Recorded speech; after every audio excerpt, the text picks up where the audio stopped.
আজকের রেসিপি হচ্ছে শাহী টুকরা। বানানো যেরকম সহজ, খেতে দুর্দান্ত। হঠাৎ এটা বাড়িতে কোনো অতিথি আসুক বা নিজেদের খেতে ইচ্ছা করলে চটজলদি বানিয়ে ফেলতে পারবেন। এটা বানানোর জন্য ১ কাপ দুধ আর ২ চামচ চিনি, অল্প একটু কেশর দিয়ে হাই ফ্লেমে একটু জাল করতে বসিয়ে দিয়েছিলাম। বেশ খানিকক্ষণ নাড়াচাড়া করে চিনিটা গলে উঠলে দেখবে দুধটা ফুটে আস্তে আস্তে কিন্তু ঘন হয়ে আসছে।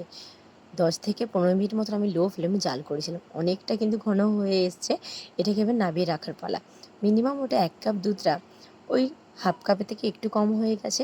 এটা কিন্তু পারফেক্ট রেডি। এবারে পাউরুটিগুলো নিয়ে ৪ সাইডটা ভালো করে কেটে বাদ দিয়ে দিচ্ছি। এখানে ব্রাউন অংশগুলো আমাদের একবারেই লাগবে না। আর যেহেতু শাহী টুকরা, তোমরা কিন্তু এটা চিকনও করতে পারো, বাট আমি চৌকো শেপ করে কাটবো। আর তোমরা এই পাউরুটিটা ফ্রেশ নিতে পারো, বাট আমার একটু ২-৩ দিন হয়ে গেছে, তাই দেখো গুঁড়োগুলো পড়ছে।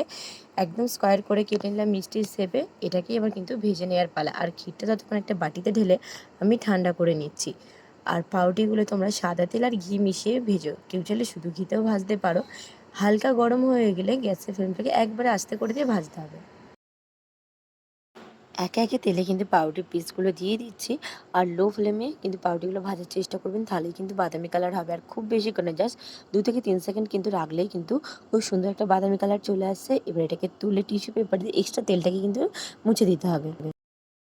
পাউরুটিগুলো ভাজা হয়ে গেলে একটা ফ্রাইং প্যানে কিন্তু চিনির সিরা তৈরি করে নেবো। এখানে হাফ কাপ থেকে অল্প একটু জল আর ২ চামচ মতন চিনি দিয়ে দিলাম। হাই ফ্লেমে আমাদের কিন্তু চিনির শিরাটা রেডি করে নিতে হবে।